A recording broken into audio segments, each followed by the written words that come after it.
Uh, Okay. Professor Janino, let's start. Yeah, Let's begin.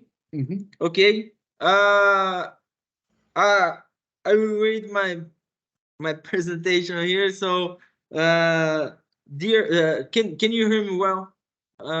It's Yeah. fine the audio. Okay. Yeah. Dear professors, doctors, friends, and colleagues, it's a pleasure to continue this important homage. This is our closing lecture. I will shift my speech to Professor Joanilio. He will talk a little bit about this homage. So please, Professor Joanilio, the floor is yours. Well, good afternoon again. Of course, this is not really afternoon. It's too late in England, isn't it? Also, yeah. But well, I'm very happy to be here. I think that I didn't expect so much attention, so much motivation of the people to talk, to organize life. Well, it's great. It's a pity that this only can occur quite, well, not quite frequently. It is a pity. It's a pity. But anyway, let me thank you, especially Jean Gabriel for his contribution, George Thompson Araújo here for his motivation, his help, Joca for his attention, and of course, Gary Dymski. It's great to have him here, and I'm sure that you will enjoy very much his work. His work. Let me only say that I do hope that in March, when he comes to Brazil, he decides to visit us in Brasilia. So thank you very much again, and good luck to you all. Thank you, Professor Joanilio. It's a pleasure to me to be here. It's an honor to me. Today, the lecture will be held by Professor Gary Dymski. Professor Gary Dymski has been a professor of applied economics at the Leeds University Business School since 2020. After 22 years on the economics faculty of the University of California, Riverside, he has more than 200 academic publications. He has been a visiting scholar at the university in 8 countries. Since coming to UK, he has been involved in 2 national research initiatives. He led the institution's research hub for the ESRC, Rebuilding Macroeconomics Project 2017 to 2020, and was a co-investigator for the just concluded ESRC Productivity Inside Network Project 2018-2021. Both projects sought to introduce new approaches to policymaking that build in consideration of regional rebalancing, inequality, and ecological and social sustainability. Gary was a member of the 2018-2020 projects, the UK Women's Budget Group, the Commission on Gender Equal Economy.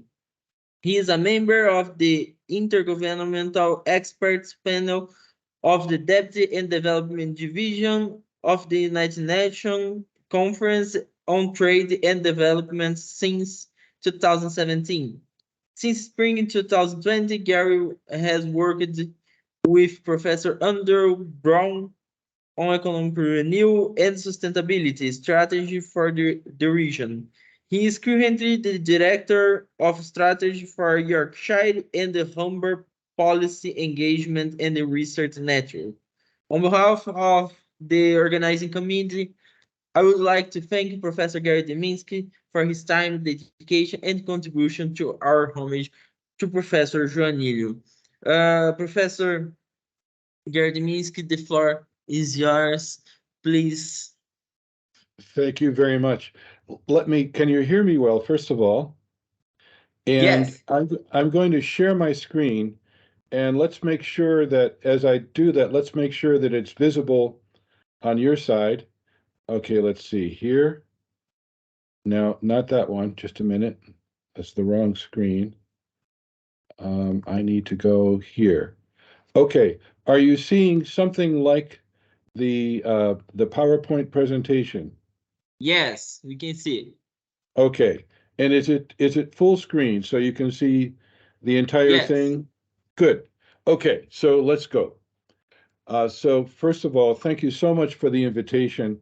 I remember some wonderful evenings talking with Joanilio by the lake and thinking about economics and the state of the world. And I hope that we'll have many chances to share those evenings again.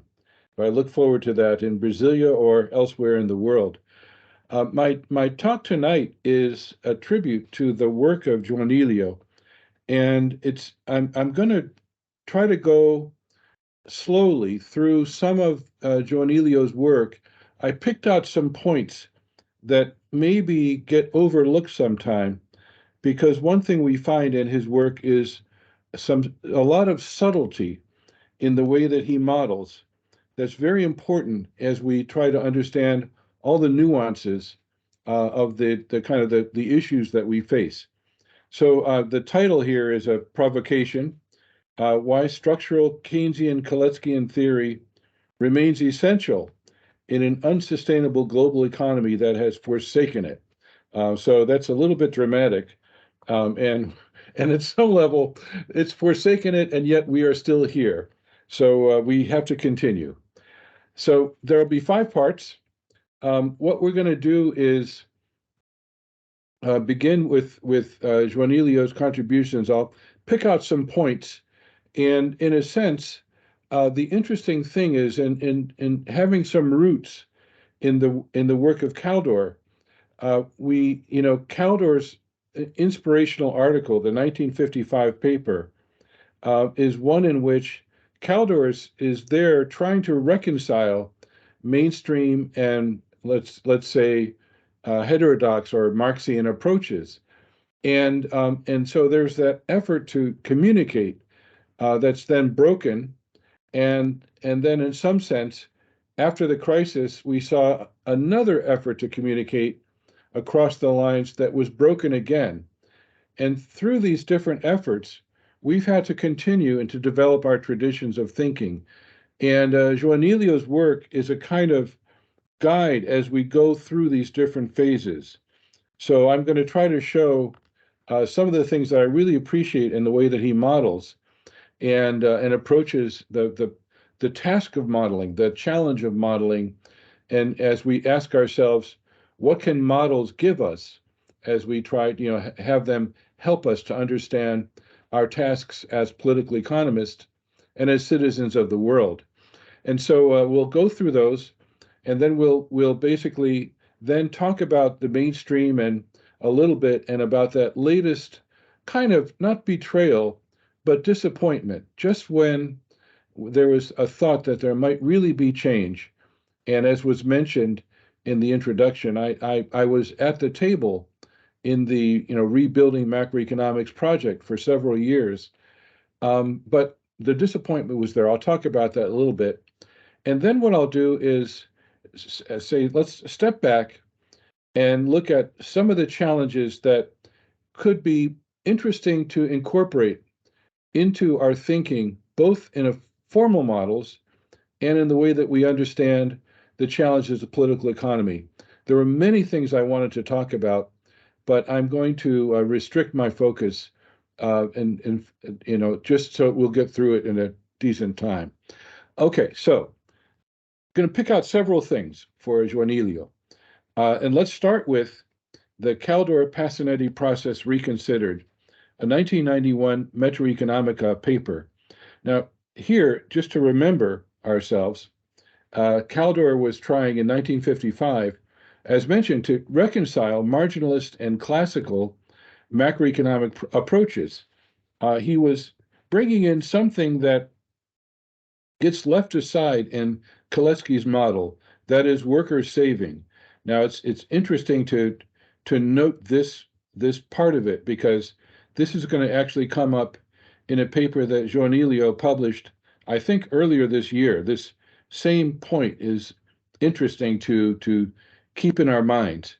Now, basically, Passanetti raised the question well, wouldn't this, if we had this this allowance for worker savings, wouldn't this negate the Cambridge equation? As I guess you've been discussing, which of course is a long period steady state equilibrium rule. Now, it's something like this. I just wrote it out so that I didn't have to introduce notation. The profit rate is equal to the natural rate of growth divided by capitalist propensity to save. Now, actually, let's just note here that this is one of those, I always think of it as Cambridge Keynesian style, like 1950s style, very compressed models. They're not representative agent models, they're true macro models, but they're very compressed and very concise. A style that was developed there and so on. Now, the debate goes here is that there's a similar problem that emerges if government savings or if the current account balance are not zero. Now, Dalziel in 1989 entered the debate and said, well, only the current account balance matters. Now, here's where we see JOANILIO come in and say, look, government policy does matter in sustaining the conditions for equilibrium long-period growth. In fact, the state ownership of capital matters, as does tax policy, and as does control over the allocation of capital. Now, I'd just like to make a note that, first of all, there's another paper from 2012 where JOANILIO and his frequent co-author Araujo talk about the importance of investment allocation in the post-Keynesian growth model. I also want to point out that there's a parallel interest. My mentor, James Crotty, really turned a lot of interesting ideas in thinking about Keynes and the role of the state far beyond just aggregate demand. So it's really worth trying to connect these dots as well. Now, let me go to the next page. Hold on. Okay, then we're going to go to some work by Araujo and Teixeira, and they, in several papers, they introduce structural elements that demonstrate how elements that were overlooked in these reductionist models can matter. Now, one of these is the Passanettian approach to international economic relations, the pure labor case. This basically introduces international trade. So, something it goes, we have the open economy effect into a pure labor model encompassing structural economic dynamics as done by Passanetti, and shows how changes in the composition of demand and in supply side capacity matter for trade and growth. Now, I just want to emphasize, how bringing in these different elements that can really make a difference and using a structural approach to pinpoint what these things are, these factors are. Then the second paper, published in the same year in the CJE, Structural Economic Dynamics, an Alternative Approach to a North-South Model, gets into the gaps between rich and poor countries and shows how this can emerge from poor countries' capital dependence or from adverse movements in the terms of trade, especially due to inelastic demand for poor regions' goods. That's a famous effect that was identified, I guess, by Lance Taylor and Paul Krugman in 1979, and that has been a really important feature. Bringing it into this framework is important, again, for highlighting how the open economy effects can matter for what's possible in domestic economies. Now, these papers both expose the fragility of the conclusions reached in these kind of long period models. At the same time, they're making strategic expansions in the elements that are brought into these models. They're highlighting to highlight what else matters that wasn't there before, and not to demonstrate that any results in such models have no analytical core. So the strategy here is to work with, let's say, a manageable model, a model of scale that we can understand the interactions, and to expand it strategically to understand how different elements can make a difference. What are the push points? What are the points of tension that we can pay attention to? Now, I want to turn then to a 2023 paper that's called a Kaleckian model of growth and distribution, considering the effects of the urban informal sector. Now, this paper is really interesting for lots of reasons. And one of these, hold on a second, we have DC is coming in. This is with Paiva, Oliveira, and Teixeira. This Kaleckian model basically gets into a discussion, and it's actually the discussion of the informal sector, the urban informal sector, is something that I'm going to have some fun with tonight with a little simulation model that I worked up and published some years ago, and looking tonight to plug it into our context. But they were looking at, saying, look, in the kind of classic post-Keynesian Kaleckian perspective, informality arises from this previous level, I'm quoting here, a previous level of accumulation of capital stock insufficient to employ all the workforce. In this view, economic growth can diminish and eventually end informal labor. If the pace of accumulation of fixed capital is higher than the growth of the workforce, and if the requirements of labor and capital inputs do not shift too much, firms will eventually absorb informal workers into the formal sector. Now, actually, this paragraph reminds me of I had a chance to be at a table with Nelson Barbosa Filho, and at the, I think, second meeting of the Brazilian, the AKB, the Brazilian Keynesian Association. Nelson was giving his speech on the investment vision for Brazil, and I was talking about, of course, in 2009, as you can imagine, I was talking about the subprime crisis and about the problems of the equivalent of the urban informal sector in the US and how these problems really matter. And one of the questions that came up said, well, Gary, look, if we have the right macro policies, all these problems at that micro level, that sort of informal level, are going to go away. Now, of course, this was exactly from that perspective that Joanilio and his co-authors are referring to there. Now, they go on. Our approach, and this is really important here, our approach is neo-Kaleckian, focused on the effects of income distribution on long-run economic growth. This framework is markedly distinguished from the approach of the so-called post-Kaleckians, and they're referring there to the Baduri-Margolin work, and of course in its subsequent developments. And the post-Kaleckians who develop a model considering different demand and growth regimes, indicating the possibility of wage-led or profit-led regimes. Yet in both these traditions, the extension of informality, that is, of currently employed workers that are informal, puts a drag on formal profits and investment. Now, I have to say, there is an interesting way in which here I just want to comment. The wage-led versus profit-led approach has been very, very prominent for many of our colleagues, in this country and elsewhere. And what we see here is a very polite, let's say, critique to say, what if it's not all wage-led or profit-led? Now, this is important, right? Because this connects to that kind of post-Keynesian perspective that's referred to in the previous paragraph. That is to say that if you follow one path, your problems will be solved.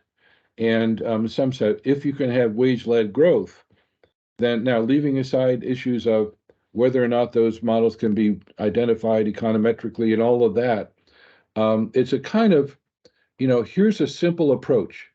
And in a sense, what our authors are doing here is warning us that it might not be that way. And here's just a graph that I think I've used before. It's just a graph that shows that the growth of the informal economy at a faster pace than the formal economy in the case of Brazil. Now, just to highlight one final article, so I'm just selecting a few from over the years, just going back just for a minute to the 2019 Metro Economica article, again with Araujo and Teixeira. This is an article looking at the post-Keynesian model of growth and distribution in the context of globalization. And our contribution shows, they write, that workers' income grows when the current account in the balance of payments is in surplus. Now, this again is something that I want to take a ride on today. I'm going to play with a model in the next part of my talk that builds from the idea of ways of thinking about the urban informal sector. And we'll just point in the last part of the talk to some of the challenges precisely of balance of payments, surpluses and deficits, and what that means for countries.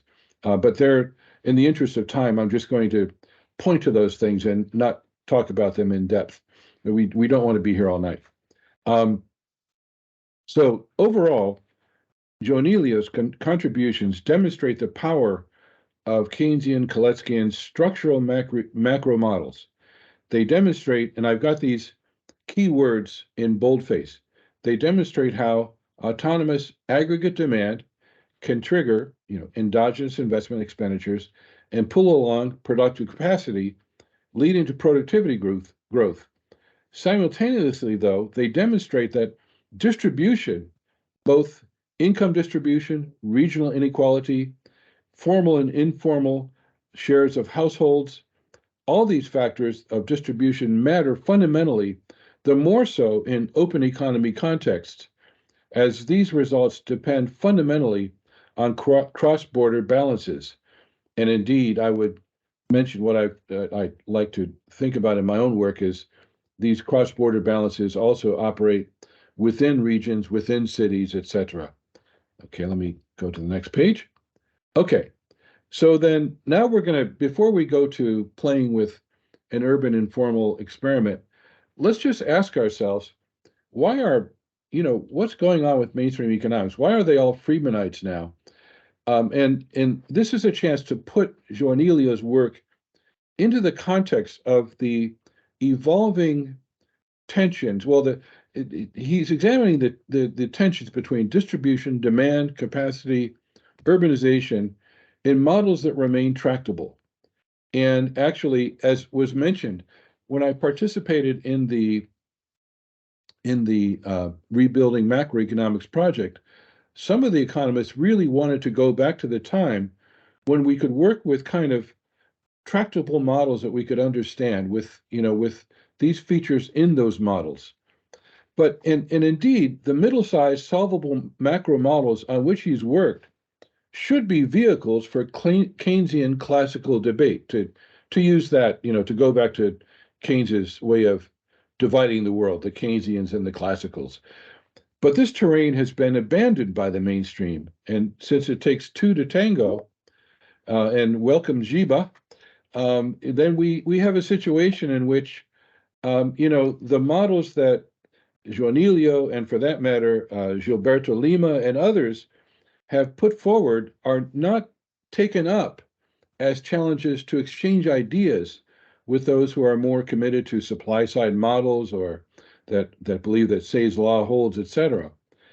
Instead, the features that he's highlighted in, let's call them middle range models. What I mean there is that have some structure, there's some richness, there's some interconnection that's highlighted in these models, but they're also tractable models. So these middle range models, they get abstracted from, for one thing, in the older Golden Age Cambridge models that focus on more specifically on the investment savings duality. Again, referring there to that tradition where we had things like Verdorn's law and Verdorn's cycles and so on, and there was a kind of let's cook it down to just a few simple elements and leave it there. So on the one hand, these middle range models are bigger than those models. They ask us to think more about structure rather than to reduce anything except for a couple of basics, as, for example, is done in the wage-led approach. Comes down to one thing. Do that one thing, and you're good. Now, the wage-led models, of course, are delivered in the context of stock flow consistency these days. But nonetheless, the point is very, very simple. But on the one hand, if we think of like the three bears, wasn't that where the porridge was too hot and just right and too cold. Well, on the other side, there were at the time that these were in the kind of the golden age, these middle range models were buried under these very mountainous, even 800, 900 equation structural econometric models that were in the 70s and 60s elaborating the components of aggregate demand. So they kind of got lost between the two. So the thing is that former space, that space where here's some simple models, let's talk about them, that space was rendered uninhabitable once we had the Cambridge Capital controversy. Because you have that controversy, and there's the challenge about the aggregate supply function, and it's like, no, you can't do that. You can't go there anymore. We can't have that conversation in that way.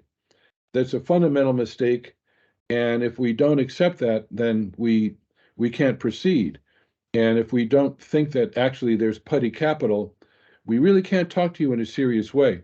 Now, of course, I would just note that this becomes important because in the productivity debates that follow, we have the solar residual that kind of brings that model back from the dead, even though it's been put into its grave with a silver spike in its heart once already.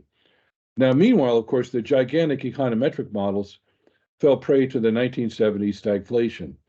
And just to, without taking that whole story further, it's just interesting to remind ourselves that there was a moment in 1966 when Milton Friedman is quoted as saying, "We are all Keynesians now."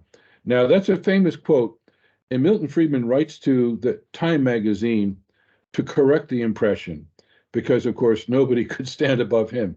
So he writes, "At best, as I can recall it, the context was, in one sense, we are all Keynesians now. In another, nobody is any longer a Keynesian.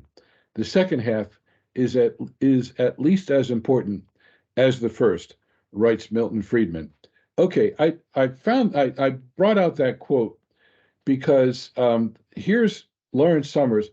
I was going to have a segment on the dualities of Lawrence Summers, and actually I'm going to spare you that because I'm going to focus on Olivier Blanchard instead.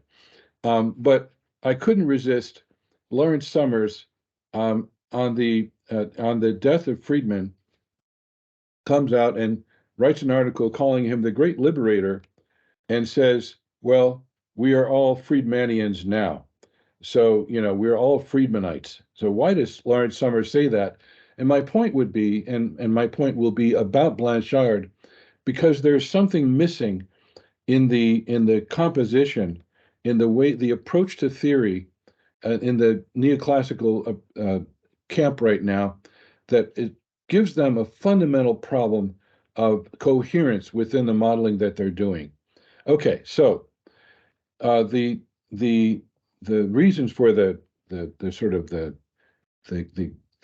mainstream turning all into Friedmanites. Well, first of all, it was material, right? It was the shock of the 1970s stagflation, exploding commodity prices. Then we had Volcker's brutal monetary policy and destabilizing everything. And essentially, of course, the mainstream economists abandoned their structural Keynesian theoretical and macroeconometric models. Those were the ones that had prioritized aggregate demand in the golden age. And ironically, Oken's law, first identified in a statistics paper by Arthur Oken in 1962, by the time he publishes his 1975 book, Equity and Efficiency, The Big Trade-Off, by that point, sort of, lionizing Oken's law, by that point, actually, Oken's law is dead. And meanwhile, structural macroeconometric models get replaced by time series methods that investigate simultaneity or a causation between time sequences of macro variables. The idea is that we just abstract from economic structure and put our attention to shocks to growth trajectories that are assumed to somehow be equilibrium paths. Now, these change conditions also rationalize a turn. Those of us, I was not quite yet in economics yet then, but I was aware that this attack of the people like Barrow and Lucas and so on was vicious and ongoing, and it was associated with this ideological turn. Now, several things. First of all, it was an embrace of Walrasian general equilibrium as the central premise of mainstream economics.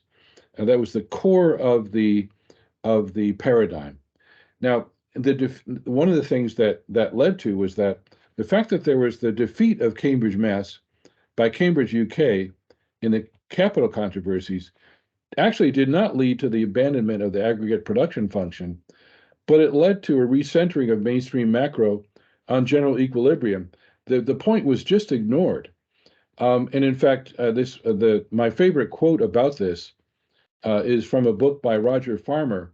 Farmer led that macroeconomic project that I joined in the UK, and what he writes there in 1993 is, quote, "The future of macroeconomics is as a branch of applied general equilibrium theory," unquote.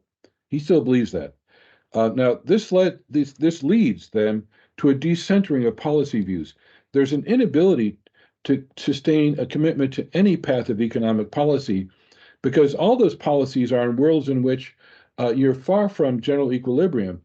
The thing is that, and also it should be noted, something that was proven by some economists at USC when I was there briefly in the 1980s, is that basically it was shown that missing markets of any kind mathematically lead to infinite equilibria.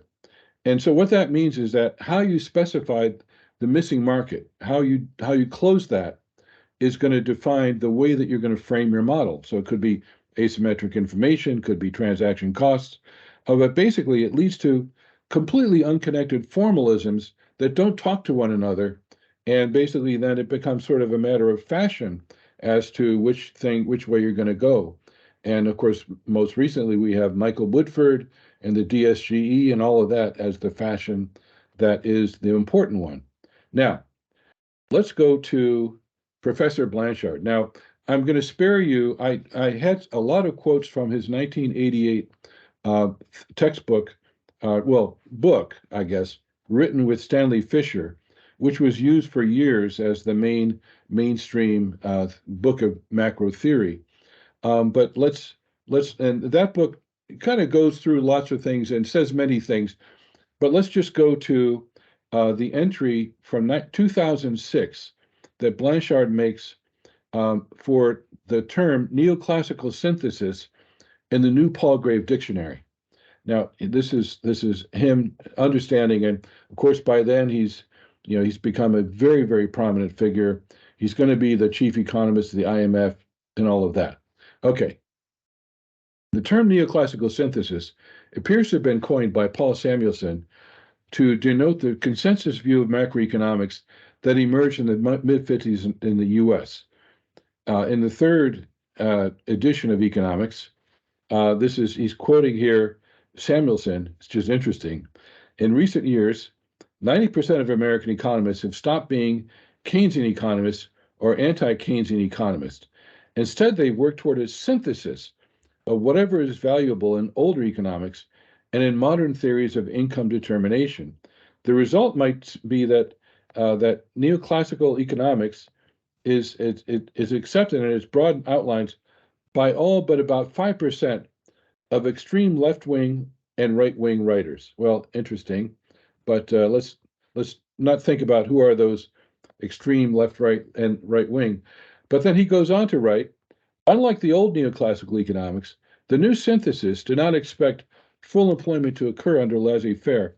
It believed, however, that by proper use of monetary and fiscal policy, the old classical truths would come back into relevance. That's almost a quote, right, from that very, let's say, polite sentence that Keynes puts into the general theory in order to try to get those Marshallians over to his side.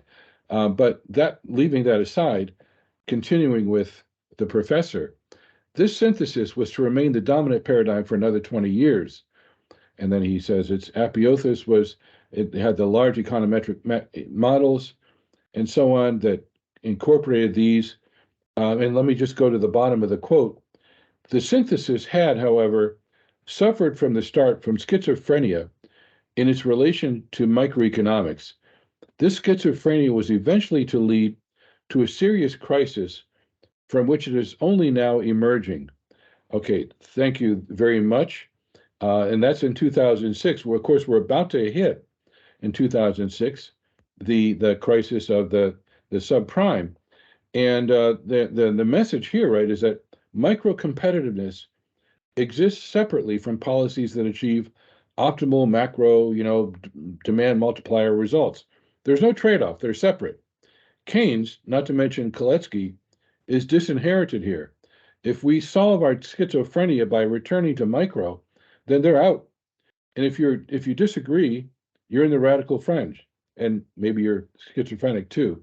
Now, briefly, then came the crisis. And briefly, this is a book written in 2012. You'll see that Blanchard edits this book along with several interesting people, including Joe Stiglitz. And this is a couple of points made in his concluding essay to this book of essays by various people.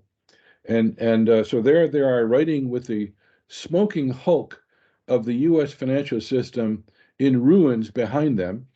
And he says here, well, in terms of research, the future is exciting. Many topics need work, namely macro issues with, as Joe Stiglitz might say, the right micro foundations. And then, he points there to Caballero, which is just shows you how far Caballero has fallen since Caballero went on immediately after that to talk about the safe assets problem, which is to his forever shame. But leaving that aside, then things are harder on the policy front. And I just want to highlight in this paragraph here, given that we do not quite know how to use the new tools and how they can be misused, how do policymakers go about it? And he says, well, maybe step by step.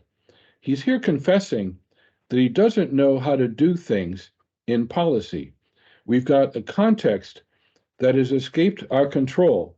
Now, I would note, as a student of power and finance, that, yeah, of course it did. And how you regulate and all that, these are the problems that actually are there to be solved today as we find a burning world asking us to provide macrofinance with a system that doesn't want to give it up. Now, let's then turn, though. So that's 2012. Probably those essays were written in 2011. So soon they're pretty near the crisis. But actually, we then see Blanchard, as he goes to the Peterson Institute for International Economics, step away little by little from his concern. This is one I just want to highlight here, the big quote that's easy to read. I see the current DSGE models as seriously flawed, but they're eminently improvable and central to the future of macro. Now, so there's Blanchard kind of wrestling with what shall we do? That was August of 2016. Now, that phrase certainly led to some commentary by some of his friends in the mainstream movement. And basically, he then writes, furthermore, this is in a blog, I guess, published by the PIIE, and he writes here, a number of people have written about the pros and cons of the DSGEs, and then he cites several people, and he's now, in response to what were clearly some critiques, he writes, I believe there's wide agreement on the following three propositions. Let us not discuss them further and move on. First, macroeconomics is about general equilibrium, right? Period. Secondly, different general equilibrium periods are needed for different purposes. The criterion should be transparency and simplicity. Toy models are the right vehicles. Now, I have to say, this is an important point, because if you look at the models that JOANILIO gives us, you can think of them as toy models. They're as simple as they can be. The difference is that the for what he's talking about, Blanchard, when he says our reference point is general equilibrium, he's referring to the what we have seen from our mainstream colleagues, which is it's a what's it called, the law of simplicity. Basically says that the simplest model is best. And the simplest model in this case is that model that deviates as little as possible from the conditions required, the assumptions required for Walrasian general equilibrium. That's the criterion there. That's not the criterion that Joanilio uses or that we use, but that's what he's talking about. And then basically he's just saying, that there's a panoply of, we're back to Blanchard here, there's a panoply of models to provide a basic macroeconomic mechanos set. We can build anything.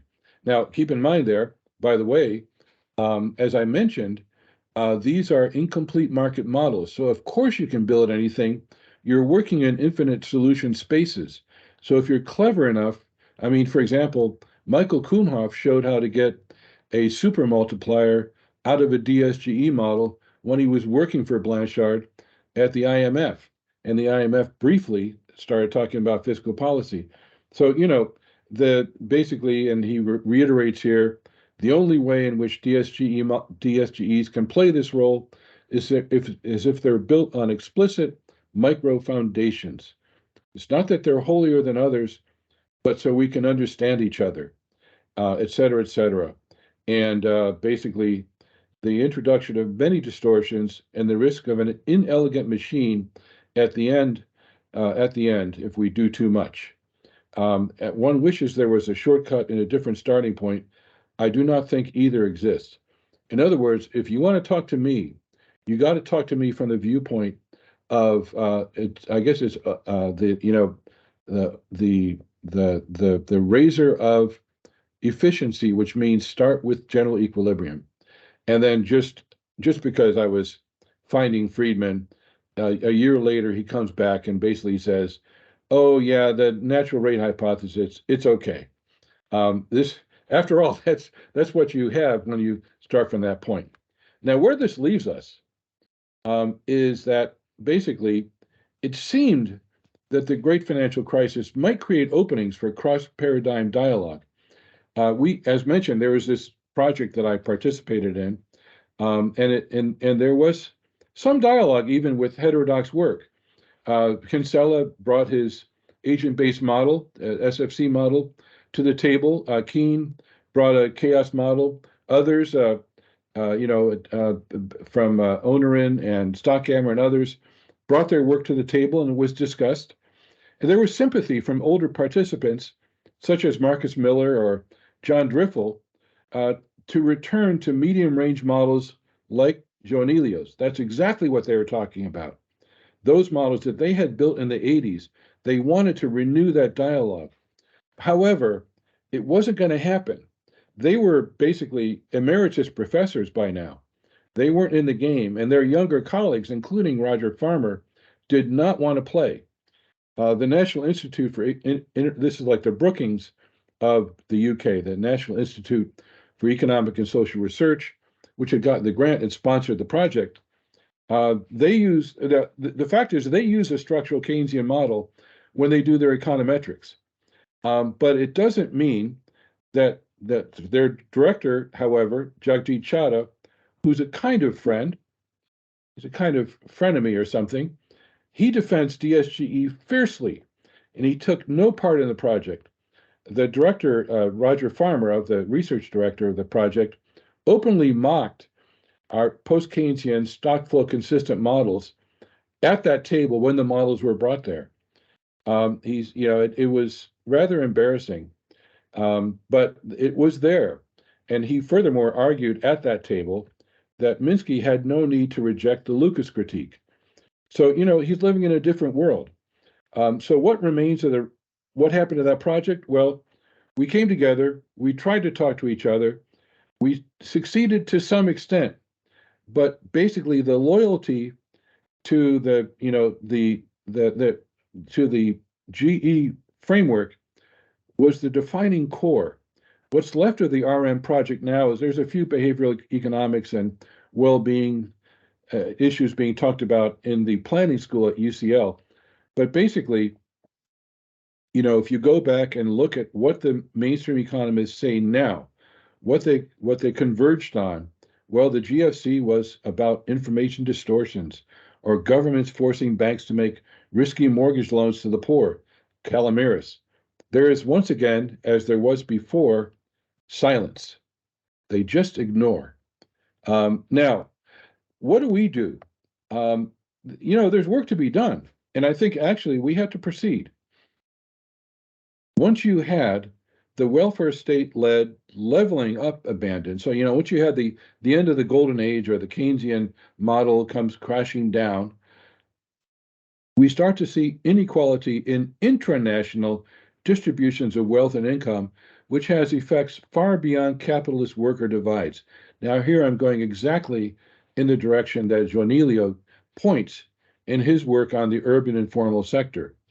These intranational divides, very familiar to me with my, life growing up in the U.S., urban U.S., they reflect patterns of social segregation and regional difference. They're spatial, and they generate differences that undercut the raw power of top-down aggregate demand policies.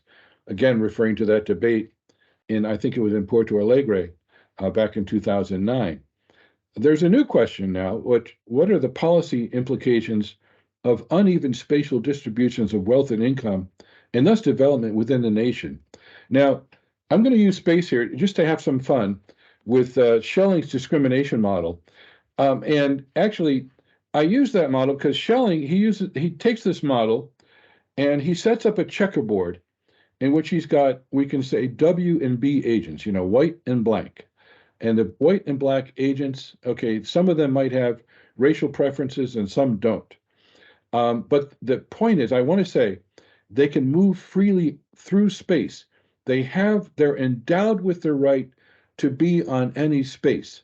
So all that's operative there in Schelling's checkerboard is preferences, because endowments are irrelevant because every agent is endowed with the ability to move, which is all that's operating there on that checkerboard.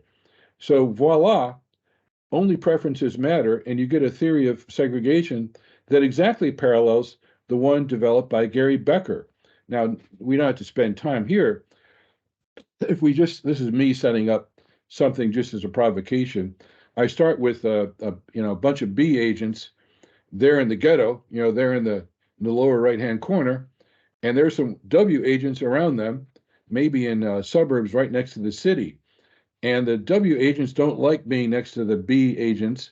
And what they do in the solution is they basically move out to the far suburbs, and they're expressing their tastes. So here you go. It's just preferences, but wealth doesn't matter. There's no constraints. Now, here's the thing. Now, that model, let's go here, right? Actually, that notion that there's no constraints, of course, is a temptation that is always there. And I just want to hit one of the people who's commented on urban informal settlements in a very damaging and simplistic way. And that parallels, in a sense, the original sin that's made by Becker and then in turn by Schelling. And that is the Peruvian and former World Bank economist Hernando de Soto, with his advocacy of the idea of the mystery of capital. And now he basically says, look, all we got to do to solve the problem of poverty in these settlements, favelas and so on, is just to give property rights to the residents who are there. So in his imaginary, you have people that come in from the country, they plop themselves down next to the city, they scratch around in the dirt, they build themselves an informal house, they eventually make it nicer, and that's their house. And he says, all they lack is the property rights to that little piece of property that's now theirs. Well, okay, here's this very inspirational prose, he thinks. Why does capitalism thrive only in the West, as if enclosed in a bell jar? The poor inhabitants of these nations, 5/6 of humanity, do have things, but they lack the process to represent their property and create capital. They have houses, but not titles, crops, but not deeds, businesses, but not statutes of incorporation. It's the unavailability of these essential representations that explains why people who have adapted every other Western invention have not been able to produce sufficient capital to make their domestic capitalism work. This is the mystery of capital. Actually, I would have to say, no, Hernando de Soto, this is your ignorance of how things are in the favela. Do you think that there's anybody in the favela who doesn't pay rent? Do you think that somebody doesn't own that property, if only informally, and enforce the right that they have to control who is on that property or not? Probably you don't know that, but you think you know that, and so you make up this ridiculous theory. But basically, here's Hernando de Soto, what he's imagining. He's imagining, and this goes back to the point that Joanilio makes about the mistake of thinking about how informal settlements work. You start with, okay, let's have not whites and blacks, but let's have a formal sector there in the bottom right-hand corner. There's our formal city with infrastructure and all that. And around it is the favela, or the favelas. And basically, and the favelas can grow. They can grow more and more. And basically, no problem, because basically, if their free squares are free, anybody can move there. It's not a problem. There's no property rights. There's nobody that owns that. There's no rent to be paid. Then people can just go there, take up their positions, and eventually they can become prosperous. So there you go, and that vision, that's how it should work. You don't need to pay for anything. It'll take care of itself. Now, what I do in a paper that I published a couple of years ago is I say, well, let's kind of enrich this scenario a little bit. Let's just imagine that rather than just an agent, let's just have the workers. Let's have people that work in the tradable and non-tradable industries. Let's have some government employees, G, and let's have some people that work as providing domestic services. Those are going to be people who are living in the favelas, in the margin.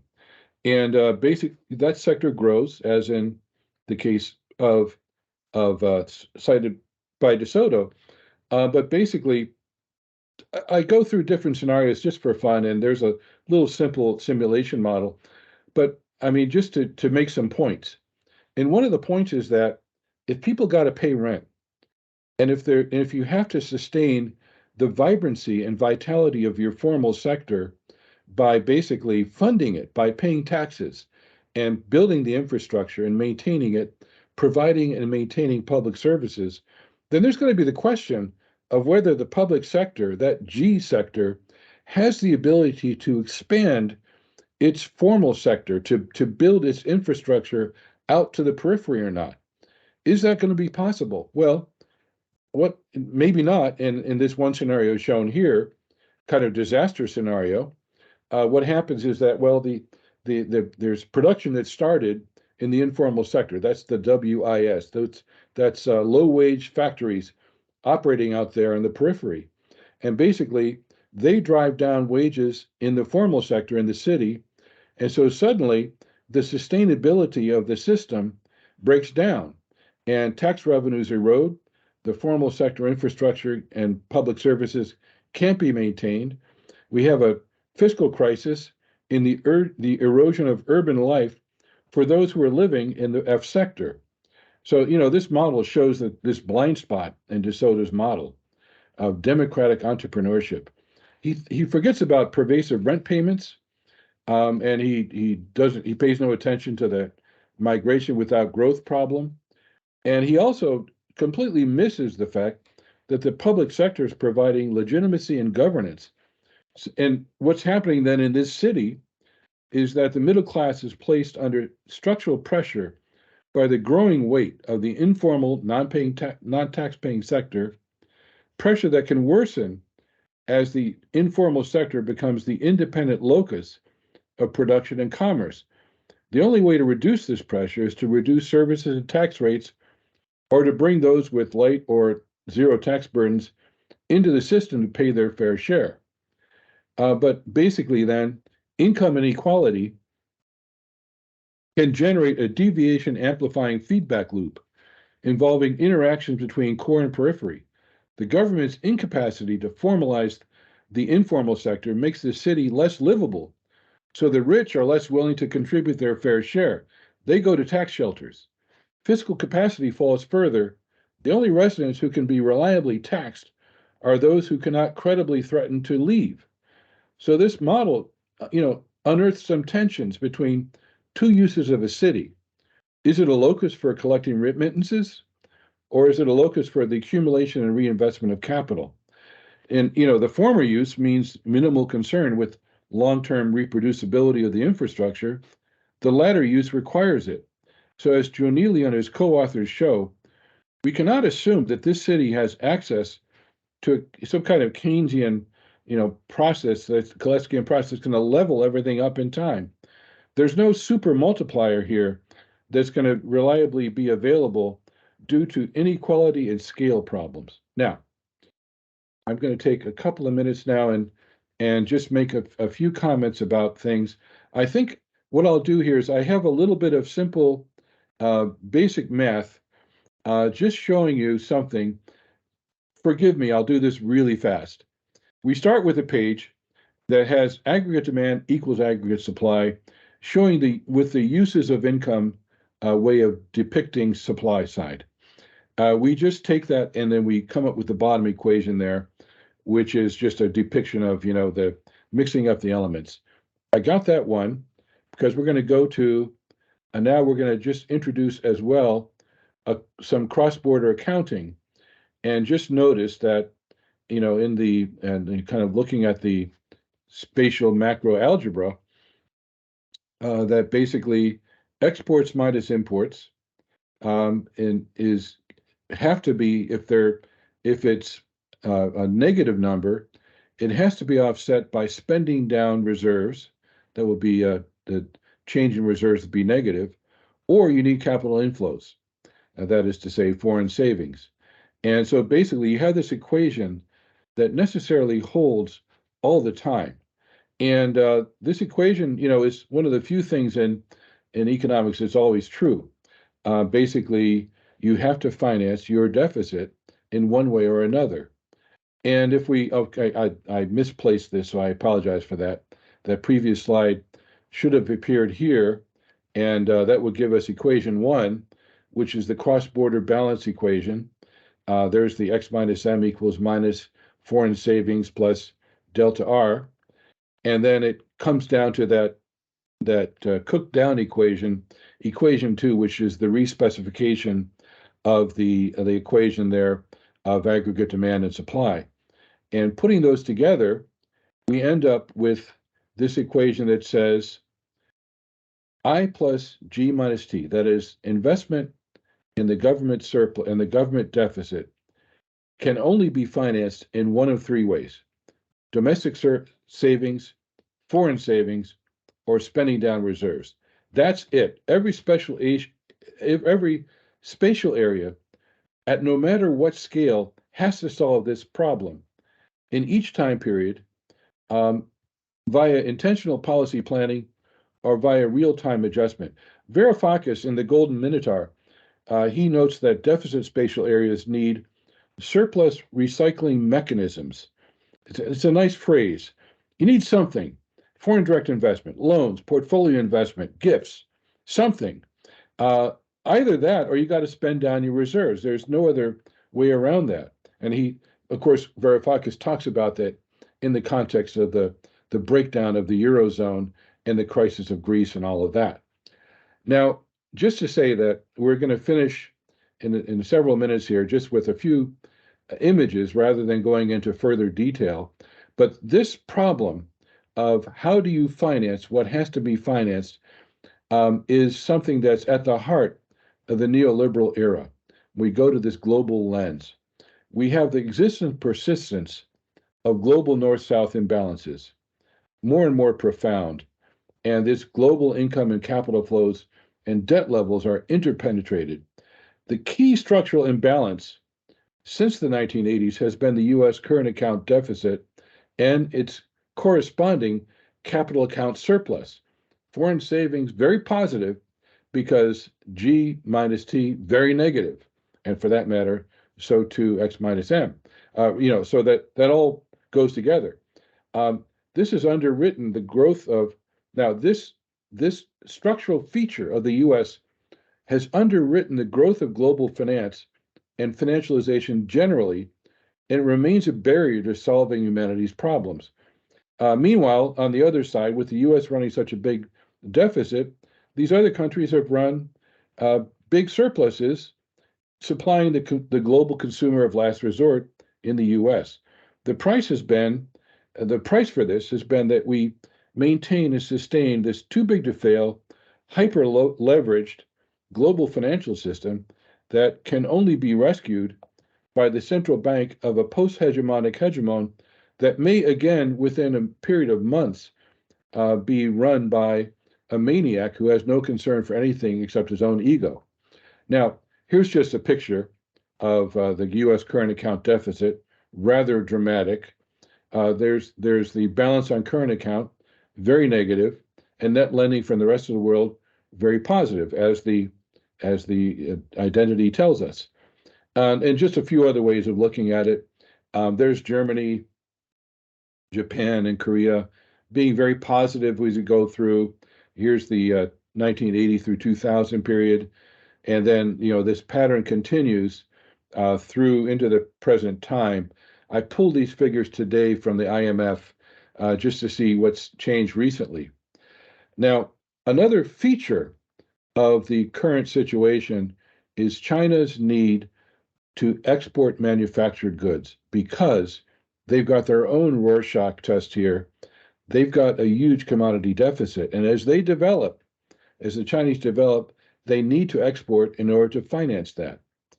Now, the other consequence of what's happened, and again, here I'm just going to say this rather than do any analysis, is that let's just say that after the crisis, the great financial crisis, there was a brief moment, months, when the G7 and then the G8 and then the G20 agreed that they must stimulate their economies to pull themselves out of that great crisis. By the time we got to the 6 months later meeting, the fall meeting of the G20, that was off the table. Europe embarked on a profound approach to austerity spending. The UK joined them, of course. And what we see is the following amazing reversal. This leads, in fact, to an astonishing conclusion about the direction of the world economy. Okay, check this out.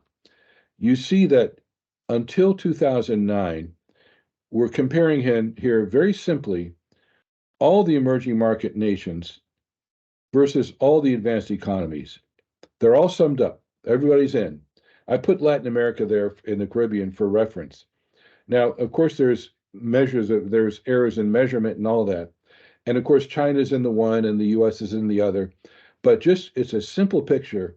And what you see is that this is a period in which the developing and emerging economies can trade their way to growth. They're in surplus, and the advanced economies are in deficit. I show you this picture why, because look what the impact is at the global scale of the adoption of austerity by the advanced capitalist nations. Boom. The picture reverses. Incredible. Within a matter of years, it's the emerging market and developing economies who actually are in structural deficit to the others. Now, things get confused once we hit the subprime crisis, as you can see there. But that becomes a distinguishing feature of the situation. And alongside that, the other final picture I'm going to show you is this one. Just that one thing we see is that while there is some development aid, that this is a picture from UNCTAD, their trade and development report, I think, that shows that basically illicit capital flows, capital flight, is an incredible problem that dwarfs the scale of anything being done by the other nations. Now, to conclude, let's go back to the question of, well, what can we do with formal models in a Keynesian, Kaleckian economics that points to the future? Where do we go from here? Several points. First, these immense global asymmetries and distortions that are now undergirding the world economy have to be rendered visible in policy-oriented macro modeling. The kind of thing that we see Joanilio and his co-authors do in that 2023 paper, where they're starting to bring the urban informal sector into focus in such models. We have to figure out ways to do this at the global scale as well. This doesn't necessarily mean building bigger and bigger models that are capable of handling everything at once. I should just note that in the UK, where there's been a kind of a boom in more and more complicated stock flow consistent models, and they get really complicated really fast. For example, DeFermos, Nicolaides, my colleague Kohler, and others are playing around now with ecological SFC models, and they're just really hard to read. They're hard to manipulate. They're hard to build, and it's almost like you have to be a high priest before you can even have a conversation. It's just true of models that complicated, and one wonders whether we can work with models that are more efficient and smaller in order to debate some of the main issues. Because just to say that the SFC model gives you a big baggage right away that you've got to solve these problems of balance and all that. Okay, we have to pay, I think, continual attention to the core elements of the Kaleckian Keynesian vision. These are the ones that Joanilio has always emphasized: demand, capacity, distribution, and differences across space. Call them that.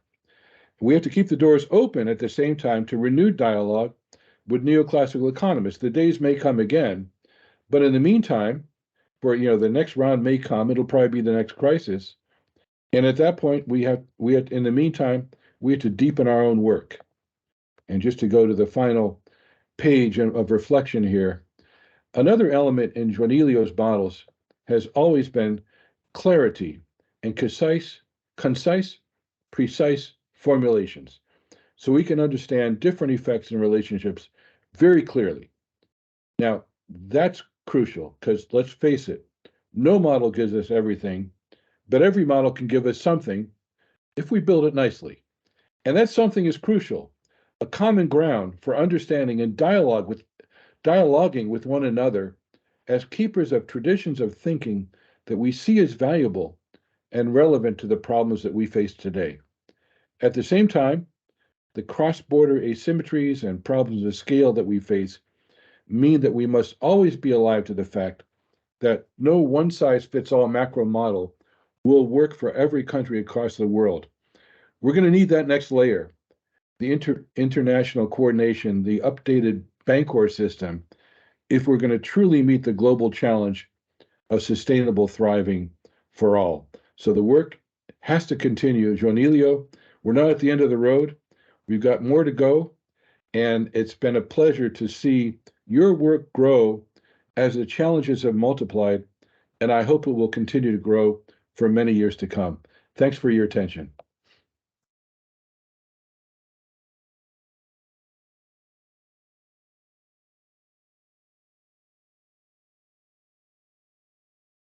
Thank you, Professor Gardinsky.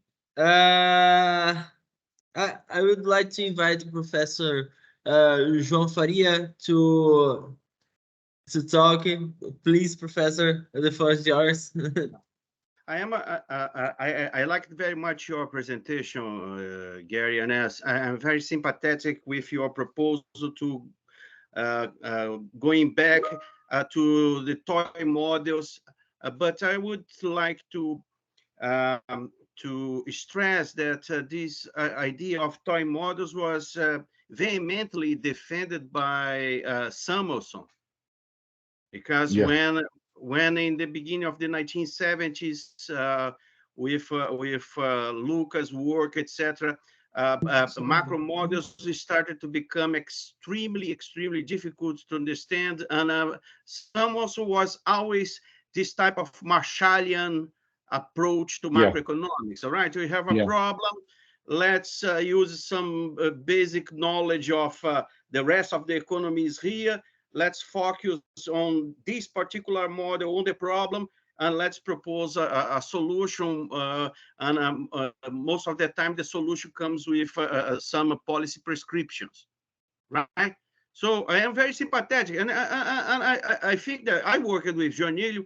I was his student, and I think that Joanilio, whether he acknowledged this explicitly or not, I think that this is the sense that I got working and seeing and reading his work, because that's exactly when I work with some of the Cambridge models, right? Kaletsky,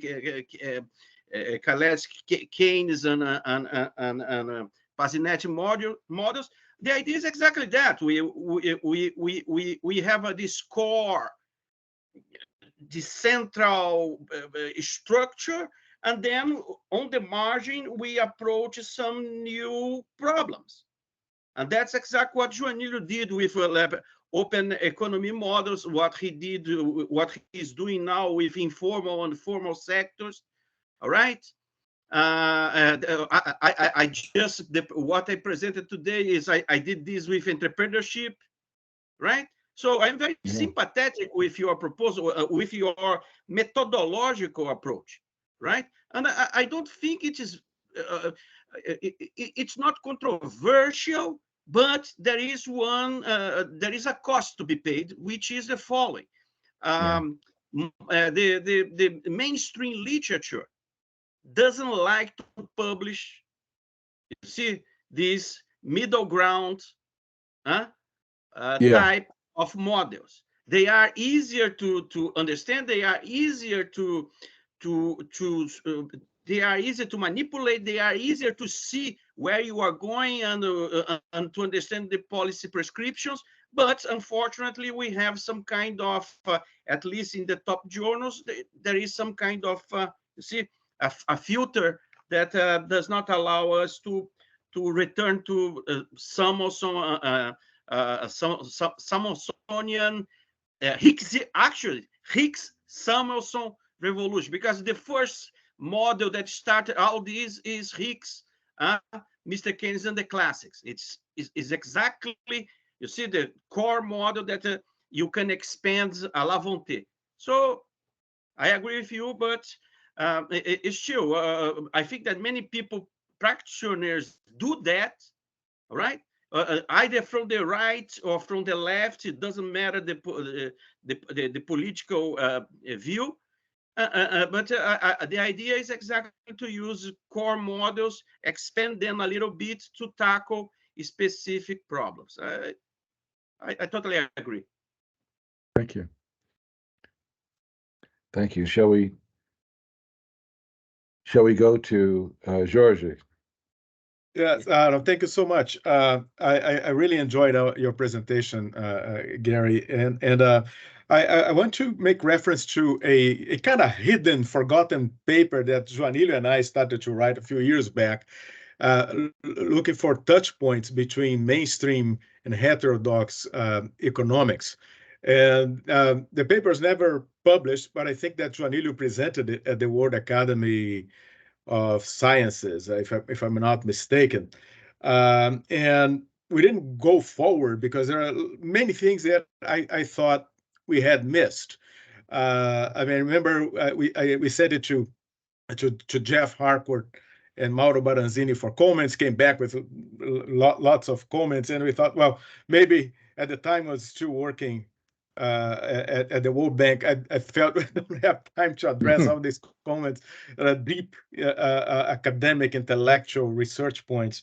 But a few things that from your presentation that called my attention. First, a bullet point that you have about the importance of dialogue while maintaining the sort of the identity of the different the strands of economics, right? That's one thing. And the other thing, your comments about Olivier Blanchard, right? Because I wanted to sort of mention 4 areas where I have seen recently of mainstream economists, or at least people who used to be considered mainstream economists, with ideas that 20 years ago would be considered quite heterodox, right?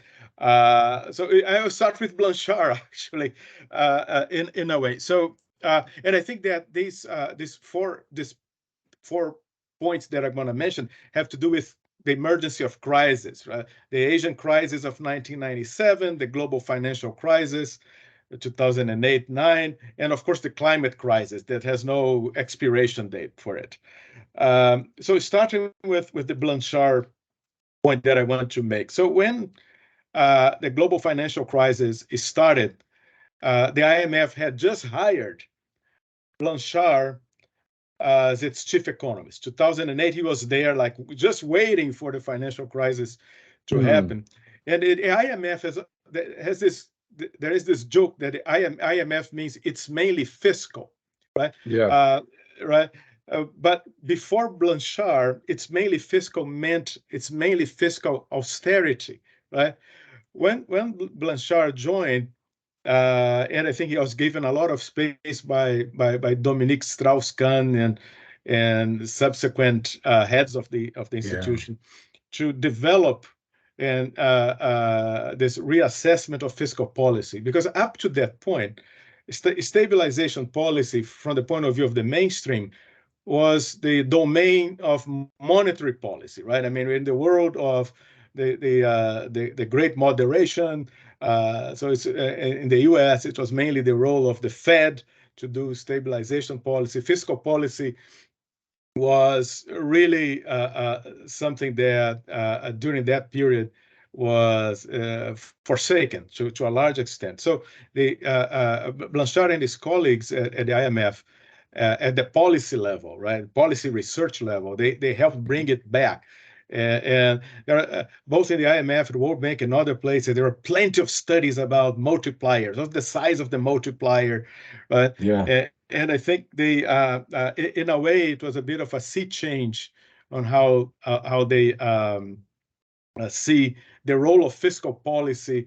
In a way, just for me, it seemed quite close to a lot of the way that some post-Keynesian economics or other heterodox thinkers felt about fiscal policy. So that's one thing. The other thing, going more into the long run, so Danny Roderick, right? So Danny Roderick's another economist considered to be part of the mainstream that has shifted a lot left. I mean, with his views on trade, on structural transformation, in industrial policy. But he did not make a methodological shift. He still works with, let's say, mainstream methodology, right? Then, of course, Joe Stiglitz, right? So Joe Stiglitz joined the World Bank as chief economist at the time of the Asian crisis, and then he had a field day with that, right? Because he decided that it's time for a post-Washington consensus, right? So he actually wrote a paper with that title. He tried to sort of basically turn development policy on its head, and with some success, some degree of success. There's always a lot of resistance, and he got into a big argument with Rogoff at the IMF because he said that the IMF economists didn't understand economics, right? Of course, Rogoff didn't like it, but that's another example. And my fourth example is on the climate change policy side, right, with Nicholas Stern, right, which is kind of a traditional development economist in the 70s and 80s, and then that he became a bit of a champion of climate change interventions. So I'm just enumerating these stories as some concrete examples of potential touch points, if not in methodology, but in terms of practical applications, where between mainstream and heterodoxy, where you see some convergence, right? There will be some difference, but there is a little bit of convergence on the policy side to some extent, right? And I just wanted to mention that. But again, thanks again for the presentation and your tribute to Joanilio, which I found to be very moving. Thank you.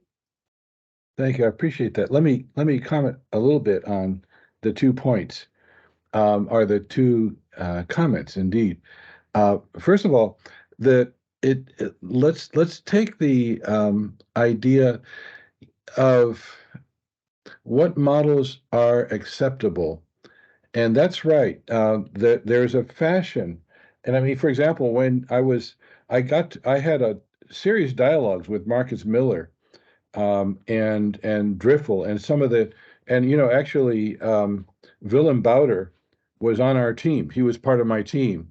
So we came together, and powerful minds from a mainstream side. Willem liked to say he was a frustrated mainstream economist, but and so that there was interest, but the thing is that it's that domain of macro, the capture of macro by the DSGE model, and Woodford, with his insistence that we have this through time representative agent, that so it just is what it is. I do think it's going to loosen.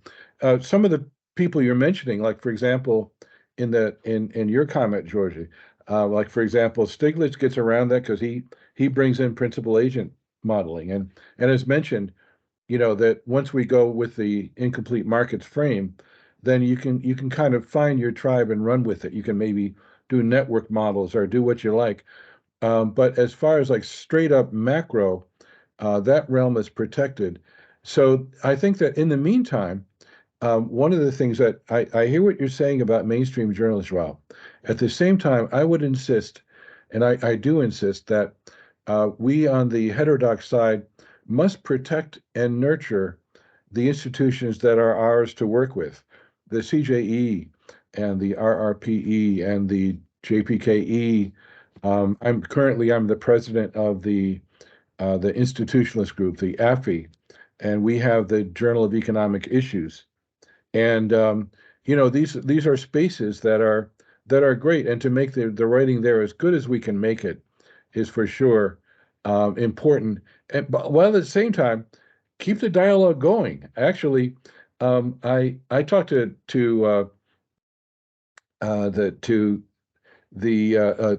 Olivier at a conference just after that time, and that was when Kumhof was working for him. And I was like, "Do you have a research agenda on this?" And sure enough, as you're saying, we had this very interesting book, Post-Crisis Fiscal Policy, published by MIT Press in 2015, a book completely full of articles by IMF staff exploring the new directions in fiscal policy. Well, now, actually, just to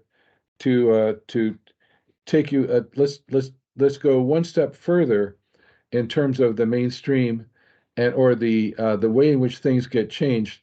I would use but to keep the notion of let's call it schizophrenia. Lawrence Summers would be a great example, and I ran out of time to go through. Maybe that's too long of a book. Lawrence Summers was actually an advisor on when that rebuilding macro project came. I led the, if you will, heterodox bid. We had 80 people on our side of the street, and so I had Willem Bouter as a co-investigator and Lawrence Summers as one of our advisors. So it was, so there's a flexibility there, let's say. But the person I wanted to highlight, who I just can't stop being fascinated by her viewpoints, is Geeta Gopinath, the chief economist and vice president now for the IMF, working with Georgieva, who's another one. These are two people with really good hearts. And you see them going back and forth. Oh, we got to do something. It's got to be big. We got to do the SDRs. Oh, but we have discipline. And, and they're tortured But I think we have to continue to push and do our part and emphasize the points we have to make and not lose contact. So that would be something. And I have to say that Kumhoff, for example, who's now at the Bank of England, during the course of that rebuilding macro project, we were at the table many times. We got to know each other, and he now considers himself a post-Keynesian. Now, a very quietly post-Keynesian, and in fact, I think it's fair to say that when ideas of the type that Joanilio has been developing through his career find their place more prominently in economic policy debate, I think that it may very well not be our names that are on those debates. They may be themes taken up by others, but I think that's okay. That's our role is to continue to nurture the ideas and move them forward. And if it would be economists at MIT and Harvard who got that positionality and who put themselves forward, that's okay. We've participated in moving the ideas, playing our part. So that's just some comments. Thank you for the wonderful discussion.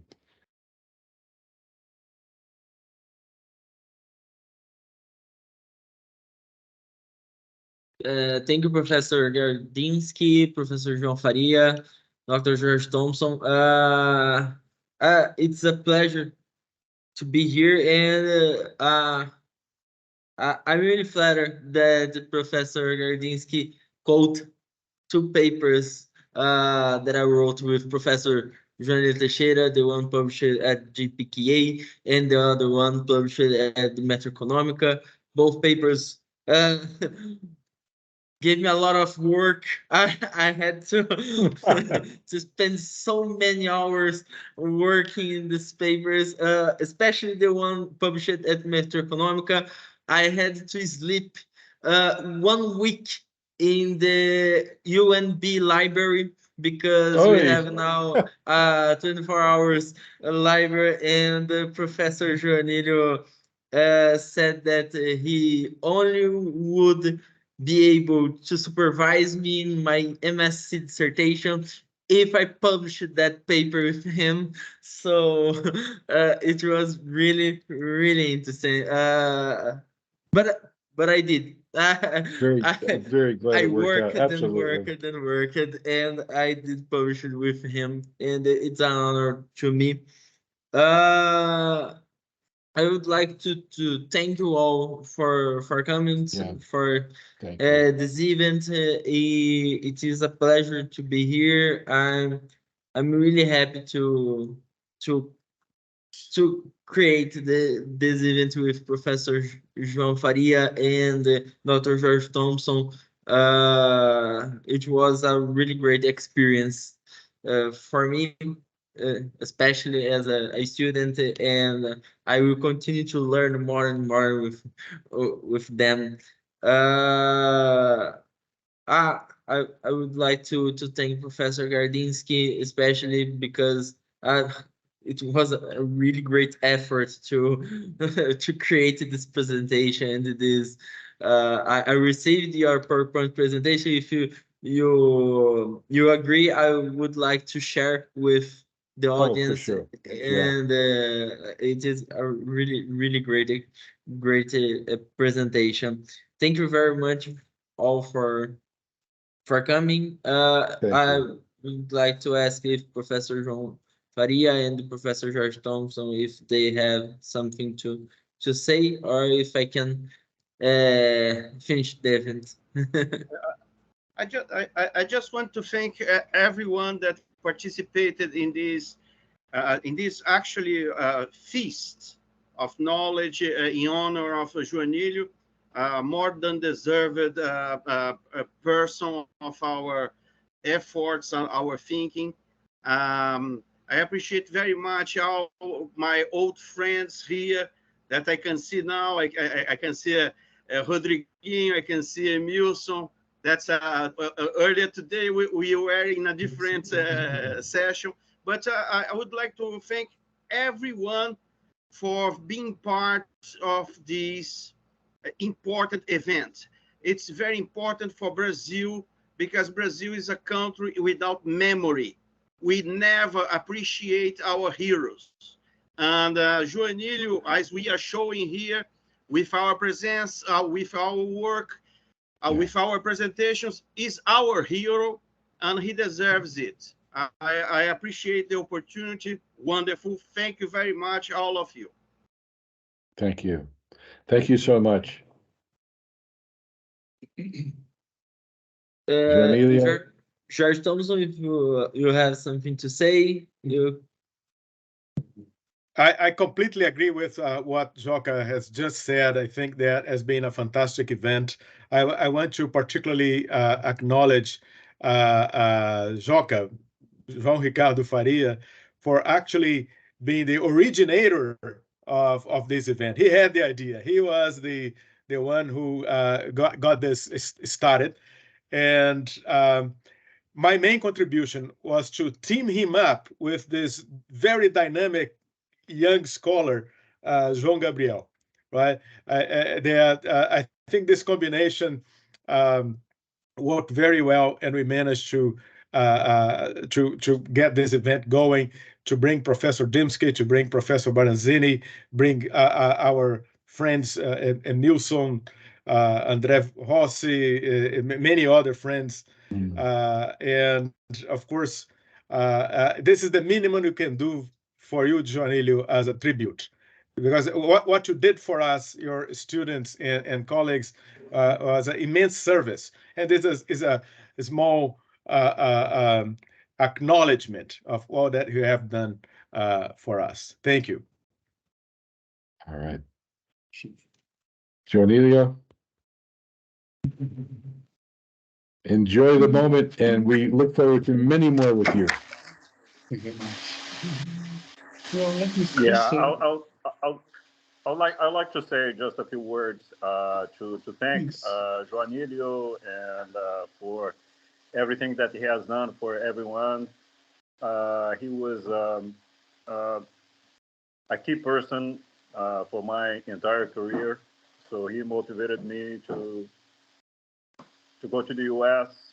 and as a big step, going straight from just like the classroom, undergraduate, to the PhD classroom, which then I struggled quite a bit, but then I learned my lessons, and I thank Joanilio for that, for giving me that opportunity, as well as, you know, as Joca mentioned, being a hero for many other students, and you are definitely one of the greatest, Joanilio.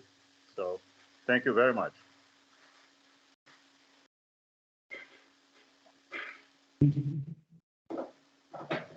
Well, let me just say thank you very much to you all, friends, family, colleagues, students, former students, to sharing this event with me. It was a great opportunity to see so many interesting people talk about something very interesting. And I do hope we will see each other soon as possible. So I wish you the best of everything. Congratulations. Thank you again. Good night now. Parabéns.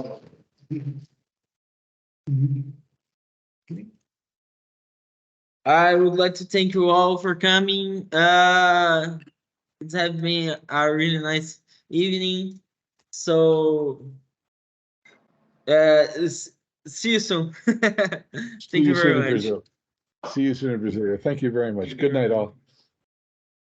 Bye. Okay. Thank you very much. Bye. Okay.